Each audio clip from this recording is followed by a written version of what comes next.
Gig workers, drivers, food delivery drivers, I have a question for you.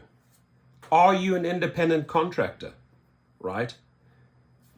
Too many people, I'm going to use Uber as an example, buy into the psychology, the mind game, right? Which Uber does very well, by the way. They definitely have people that choose words very carefully, choose phrases very carefully, and we tend to buy in. We tend to be a little bit gullible, when it comes to their marketing, right? Subliminal marketing, because they use the term IC plus. IC plus, right? You're an independent contractor plus. Plus, what is plus?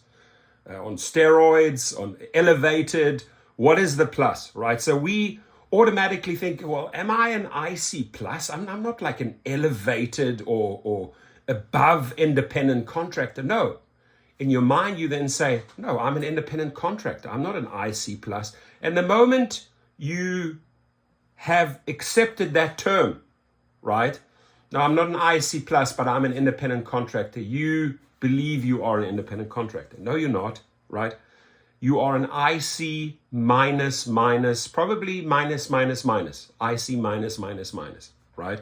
Because what does a true contractor, independent contractor do, right? The company should supply you with the trip, with a job.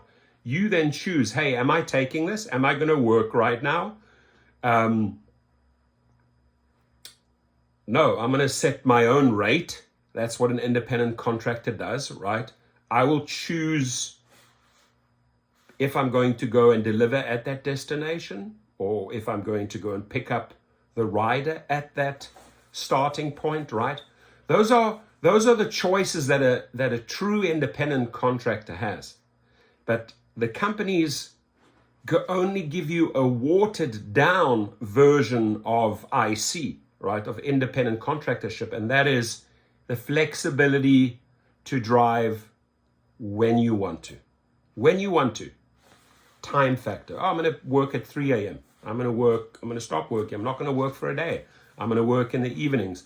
And that is a beauty. That is a luxury. No doubt about it, right? Employees don't have that luxury. They have to clock in. They work from morning, maybe till afternoon or a shift. There's probably the most important luxury an independent contractor can have, and that is time. I choose when I want to drive. But the conditions beyond that, they are controlling that, right? In the conditions beyond when factor, the time factor, you should be able to choose the where factor. Where am I going to drive? How much am I willing to, accept if I take on that job? So when we have these, upfront prices now, we say, okay, well, no, not going to choose that. That is, to a degree, acting as an independent contractor. No, I'm not going to accept that offer, right? I'm going to take this offer. But it still doesn't make you an independent contractor, because an independent contractor sets his or her own rates. The closest we ever got to being an independent contractor was in California for 1 year, for 365 days, when you got to choose when are you going to drive, where, no, sorry, I'm not going to take that destination, and how much am I going to accept? 5x, 4x, 3x, right? It was called a multiplier. That is the closest you ever got to IC plus, right? But I'm telling you right now, and you don't have to believe me, you don't have to accept this, that you are an IC minus, right? You only have the time factor, the when factor. Because if you start to decline, if you start to getting picky, which an independent contractor should be able to do, you get penalized, right? There's so many ways Uber or Lyft or any other gig company will come back at you as an independent contractor because you're not following their terms. You're not exactly stepping in line with all of their instructions, which is completely against what an independent contractor should do. So I want you to think about this, especially newbies, especially people that are buying into this IC plus, or even people that are saying, no, I'm not an IC plus, I'm an independent contractor, right? You've already bought into their mind games. You've already bought into their psychology, right? What I'm hoping for is that we have a hybrid model down the line, right? That you can basically choose when you want to drive. You can set your rates. You don't get penalized over the pickup point, the destination, the location where you pick up. And you have some built-in privileges, right?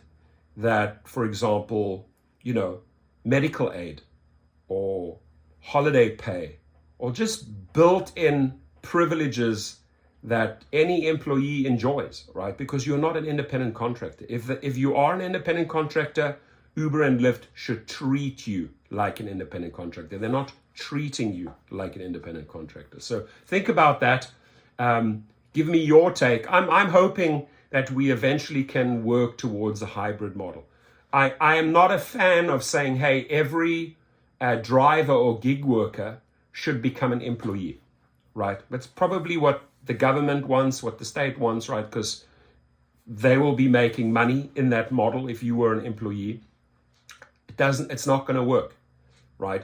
People are taking on this job mainly because of the time. Oh, I can do 2 hours in the morning. I can do a shift on the weekend. That's why people are taking on these gig works sometimes as a full-time job, sometimes as a second or third job, right? But we need a hybrid model, right? And the only way you get to a hybrid model is by, engaging, putting it out on social media, contacting political bodies, parties, legislators, and fighting for something that is meaningful pay-wise, meaningful, to your health, to your safety, etc., right? So accepting this brand, you would actually mean you've bought in to their psychology. So think about it for a moment and really give me some feedback. Leave your message below.